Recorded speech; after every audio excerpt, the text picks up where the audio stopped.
Listen to me. Everybody wants success, but not everybody is built for it. That's the truth. See, success isn't a lottery ticket. You don't scratch it off and win overnight. Success is a grind. It's discipline. It's sacrifice. It's sleepless nights. And it's faith when everything around you says quit. Now, here's why 2% succeed and 98% don't. The 98%. They want comfort. They want guarantees. They don't want to look foolish. They don't want people laughing at them. They don't want to fail. But here's the deal. Failure is part of the price tag. If you're scared of failing, you're scared of winning. Success requires sacrifice. That's a truth most people don't want to hear, but it's the foundation of every achievement worth having. See, everybody loves the idea of success. They love the dream, the vision board, the lifestyle, the applause, but very few are willing to give up what it costs. Success isn't free. It demands payment in advance, and that payment always comes in the form of sacrifice. When you look at anyone who has accomplished something great, you don't see the hidden trade-offs behind their story. You don't see the nights they stayed awake while everybody else slept. You don't see the weekends they gave up while their friends partied. You don't see the family gatherings they missed, the money they risked, or the loneliness they endured because nobody else believed in their vision. Sacrifice is the invisible currency of success. And if you're not willing to pay it, then don't expect the reward. The hardest part about sacrifice is that it's uncomfortable. Human beings are wired to chase comfort. We want the easy route, the painless route, the guaranteed route. But the path to success is the exact opposite. You're going to have to let go of good to reach great. That means saying no when everyone else is saying yes. That means working on your craft while your friends are scrolling through their phones. That means being broke for a season because you invested everything into your dream. People will call you crazy. They'll doubt you. And sometimes you'll even doubt yourself. But that's the toll booth you have to pass through if you want to cross into the land of success. Sacrifice also tests how badly you want it. It's easy to talk about your goals when there's nothing at stake. It's easy to be motivated when you're comfortable. But the moment the dream requires you to give up sleep, money, entertainment, or relationships, that's when the truth comes out. Do you really want this, or do you just like the sound of it? Because success doesn't bend for casual interest, it only bows to relentless commitment. Now, don't get it twisted. Sacrifice doesn't always mean losing forever. Many times it's giving up something now to gain something greater later. That's why people say, pay now, play later. You might sacrifice your mornings today to build discipline, and later that discipline gives you freedom. You might sacrifice a steady paycheck to build a business, and later that business gives you wealth and control over your time. You might sacrifice the approval of people around you, but later you gain respect because you proved them wrong. Every sacrifice plants a seed, and that seed grows into fruit that the undisciplined will never taste. The truth is, most people never get to that fruit because the sacrifice feels too heavy. They want success to be convenient, but it never is. You can't have it all. Something has to give. You either give up your excuses or you give up your dreams. You either sacrifice your comfort or you sacrifice your future. One way or another, a sacrifice is required. That's why the few who succeed always seem different. It's not that they're smarter or luckier or more talented. It's that they were willing to pay a price that the majority refused to pay. They gave up sleep. They gave up comfort. They gave up being liked.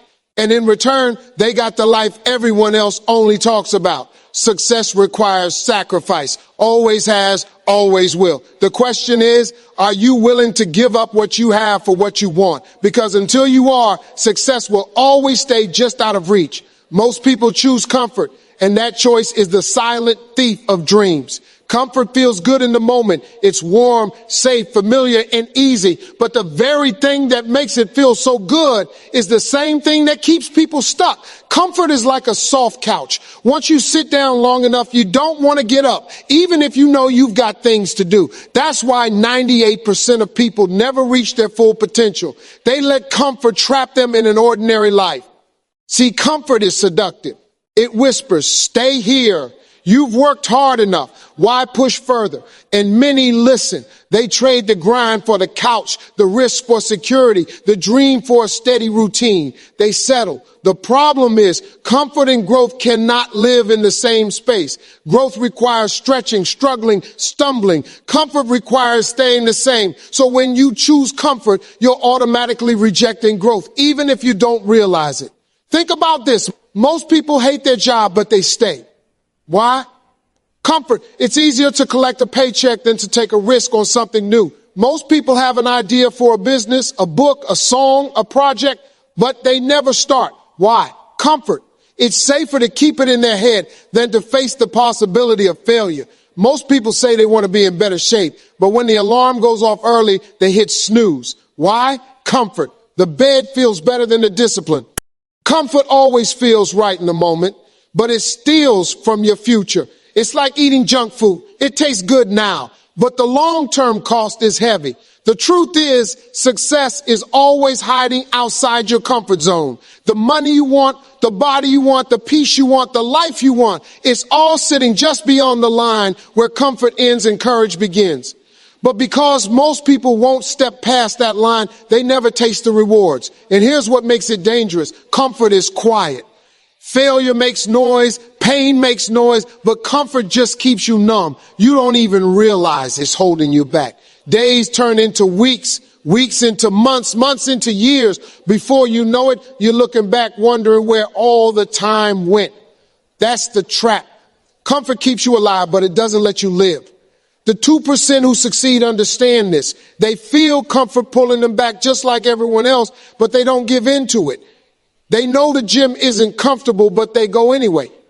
They know starting a business isn't comfortable, but they take the leap anyway. They know rejection and embarrassment aren't comfortable, but they face them anyway. They choose growth over ease, discipline over laziness, purpose over pleasure. That's why they stand out. If you want to break free, you have to get comfortable being uncomfortable. You have to train yourself to chase the hard thing, the scary thing, the thing that stretches you. That's where the treasure is. Life doesn't reward the person who takes the easy way. It rewards the person who takes the right way, even when it's uncomfortable. Most people choose comfort, and that's why they stay average. But average was never the goal. Greatness requires breaking up with comfort, stepping into the unknown, and trusting that growth lives on the other side. The question is simple. Will you stay where it's easy, or will you step into where it's worth it? Failure is part of the process, yet most people treat it like the end of the road. They see failure as a stop sign when really it's just a detour. The truth is, nobody who has ever achieved anything worthwhile did it without stumbling, falling, or flat out failing first. Failure isn't the opposite of success. It's the pathway to it. Every setback, every rejection, every mistake is part of the price you pay to move forward. Think about a child learning to walk. They don't stand up one day and sprint across the room. They wobble, they fall, they bump their head, they cry, but then they get up again. If a baby gave up the first time it fell, none of us would ever walk. We'd all still be crawling. But children don't see failure as final. They see it as part of learning.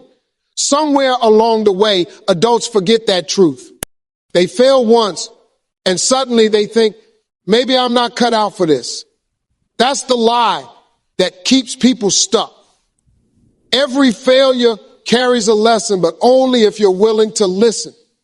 Failure teaches you what doesn't work so you can figure out what does. It humbles you, sharpens you, and builds resilience. You can't buy that kind of growth. You have to earn it through trial and error. The people who succeed aren't the ones who never fail. They're the ones who learn faster because they failed more often. They don't run from mistakes. They mine them for wisdom. The danger is that most people let failure define them. They take it personally. If they get rejected, they think they're the rejection. If the business idea flops, they think they're a failure. But failure isn't who you are. It's just what happened. It's feedback, not a verdict. As long as you're still breathing, it's not the end. The only real failure is quitting before the lesson is learned. Look at anyone you admire, and behind their highlight reel is a blooper reel filled with setbacks. The best-selling author was rejected by dozens of publishers. The millionaire entrepreneur went broke 2 or 3 times before figuring it out. The athlete who holds the trophy lost hundreds of games before they ever won the big one. They didn't succeed because they avoided failure. They succeeded because they refused to let failure stop them. Failure also tests your faith. When nothing is working, when every door seems to slam shut, that's when you find out how bad you really want it. Talk is cheap when things are easy. Commitment is proven when everything goes wrong and you still show up. That's why failure is so valuable. It filters out the half-hearted. If you can keep moving when the ground is falling out beneath you, then you've got what it takes to stand among the 2%. The truth is, failure hurts. Nobody enjoys it. It bruises your pride. It shakes your confidence. It makes you want to hide. But the pain of failure is temporary, while the lessons last forever. Comfort might protect you from failing, but it also protects you from growing. And in the long run, the pain of regret hurts far more than the pain of failure. So stop treating failure like it's the end of your story. Treat it like a chapter, a necessary one. The people who win big in life are not the ones who never fall down. They were the ones who fall 100 times and stand up 101. Success is built on failure, brick by brick. Every no brings you closer to a yes. Every dead end teaches you how to find another route. Failure is part of the process, and the sooner you embrace it, the sooner you'll move from being part of the 98% who quit to part of the 2% who overcome. The 2% take risks, and that's the biggest difference between them and the rest of the world. Most people want guarantees. They want the outcome secured before they even make a move. They wait for perfect timing, perfect resources, perfect circumstances.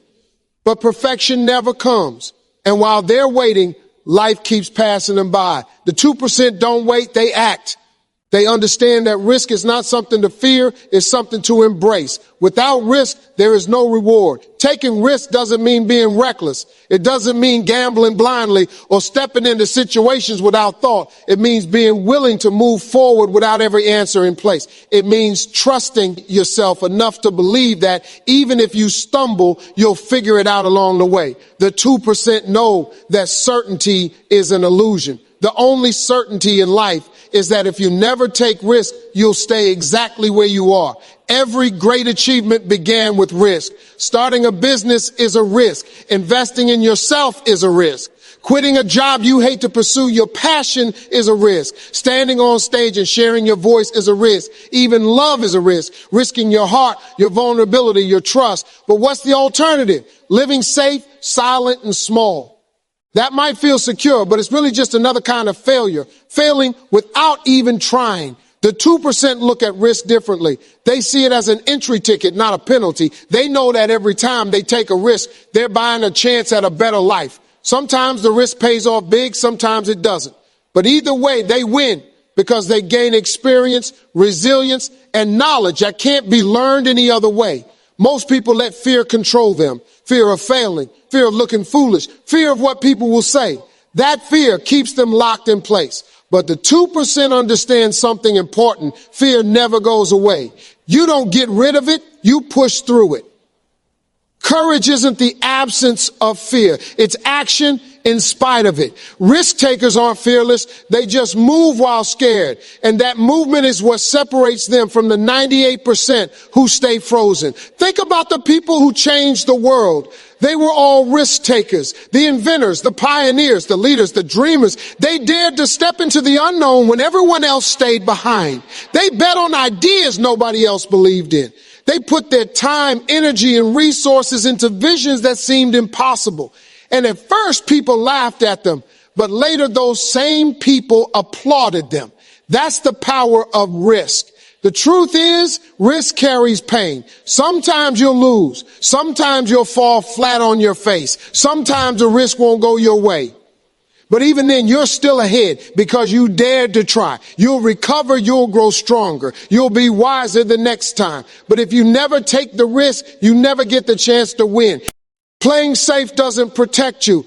It just guarantees mediocrity. The 2% are willing to be uncomfortable today so they can live free tomorrow. They'd rather risk failure in pursuit of greatness than risk regret by doing nothing. That's the mindset shift. That's what makes them rare. They understand that risk is the bridge that connects where they are to where they want to be. Without crossing it, the dream stays a dream. So when you look at the difference between the 98% and the 2%, it's simple. The 98% let fear stop them. The 2% feel the same fear but move anyway. One group clings to safety and ends up stuck. The other group takes the leap and discovers what's possible. That's why the 2% live the life the 98% only talk about. They don't wait for certainty. They create it through risk. Timing is never perfect, and waiting for it is one of the biggest reasons people never achieve what they're capable of. So many dreams die in the graveyard of someday. People tell themselves, I'll start when the time is right. I'll launch when I'm ready. I'll chase my goal when things settle down. But here's the truth. Things will never fully settle down. Life will always be messy. There will always be bills, responsibilities, distractions, and fears. If you keep waiting for the perfect moment, you'll be waiting forever. The people who make it to the top understand this. They don't wait for the stars to align before taking action. They take the step with what they have, where they are, and trust that they'll figure out the rest along the way. Perfect timing is a myth, but momentum is real. Once you start moving, doors begin to open. Once you act, resources show up. Once you leap, you discover the wings you didn't even know you had. Most people want guarantees. They think, when I have more money, I'll start. Or when I have more confidence, I'll try. Or when everything feels stable, then I'll take the risk. But here's the catch. Confidence comes from action, not before it. Resources multiply when you're already moving, not when you're standing still. Stability doesn't show up before you leap. It shows up after you build. So if you're waiting for conditions to be perfect, you're misunderstanding how success works. Think about planting a tree. If you wait for the perfect weather, the perfect soil, the perfect forecast, you'll never put the seed in the ground. But the best time to plant a tree was 20 years ago. The second best time is today. Dreams work the same way. Every day you delay is a day wasted. And the longer you wait, the harder it becomes, because regret starts to grow heavier than fear. Timing also feels like an excuse we use to protect ourselves from failure. When people say it's not the right time, what they often mean is, I'm scared to start. But here's the irony. Fear doesn't shrink while you wait. It grows. The longer you delay, the more reasons you'll find not to move. Meanwhile, the 2% who act in imperfect conditions are already learning, already adjusting, already getting closer. They don't let timing hold them hostage. They create their own timing through action. The most successful people will tell you that they started before they were ready. They launched a business when they didn't have the money. They stepped on stage when their knees were shaking. They moved cities when nothing was guaranteed. And because they acted, they grew into readiness. Readiness doesn't come before the leap. It's built after the leap. The truth is, life will never hand you the perfect moment wrapped in a bow. There will always be doubts, obstacles, and reasons to wait. If you're looking for a risk-free window, you'll miss the opportunity completely. Action creates opportunity, not the other way around. Timing feels important, but courage is what actually matters. So stop saying someday and start saying today. Stop waiting for all the lights to turn green before you leave the driveway. Just start driving. You'll hit red lights along the way, but you'll still be moving. The perfect time is not on the calendar. It's right now, because every day you wait is another day you lose. Timing is never perfect, but that's not a reason to delay. It's the reason to begin. The ones who succeed are the ones who realize that imperfect action beats perfect hesitation every single time. The dream is free, but hustle costs. Everybody's got a dream. Everybody's got an idea of the life they want to live, the success they want to taste, the freedom they want to feel. Dreams don't cost a dime. You can close your eyes right now and picture yourself in the house you want, driving the car you want, living the lifestyle you want. That part is easy. That's why everybody dreams. But the dream by itself doesn't get you anywhere. The price comes when it's time to hustle, and that's where most people stop. Hustle is the part nobody likes to talk about because it's not glamorous. It's not shiny. It's not Instagram worthy most of the time. Hustle is the late nights when your body is screaming for sleep, but you know you've got one more hour of work to put in. Hustle is the early mornings when the alarm clock cuts through your comfort and you have to drag yourself out of bed to chase something bigger than rest. Hustle is saying no to distractions, no to comfort, no to shortcuts. It's the grind, the repetition, the discipline that nobody claps for in the moment. That's the cost of turning a dream into reality. Here's the truth. Most people don't want to pay it. They want the results, but not the process. They want the reward, but not the work. They see someone successful and think they're lucky without realizing the years of unseen hustle behind the scenes. The reason only 2% make it isn't because the other 98% don't dream. It's because the other 98% don't hustle. Hustle means sacrifice. It means giving up comfort to gain growth. While everyone else is watching TV, you're working on your craft. While everyone else is out partying, you're planning your next move. While everyone else is spending, you're saving and investing. That doesn't feel good in the moment. It feels lonely. It feels exhausting. It feels unfair sometimes. But that's the cost. Dreams are free. Hustle is expensive. And hustle doesn't just cost you time and energy. It costs you patience. Because nothing happens overnight. You can hustle for months, even years, before you see the breakthrough. Most people quit during that waiting period because they confuse delay with denial. But the 2% keep hustling even when nothing seems to be happening because they know consistency compounds. One small effort after another eventually creates momentum. That's why hustle is priceless. It builds something invisible before it becomes visible. Now, let's be clear. Hustle isn't just about working harder than everyone else. It's about working smarter, too. It's about focusing, prioritizing, and pouring your energy into what actually moves the needle. But make no mistake, there is no substitute for effort. You can't dream your way into success. You can only work your way into it. Faith without works is dead, and dreams without hustle are empty. The beauty of hustle is that it separates the talkers from the doers. Everyone can talk a big game. Everyone can say what they want, but only hustle proves how much you truly want it. If you're willing to sweat for it, sacrifice for it, stay consistent when nobody's watching, then you've shown you're serious.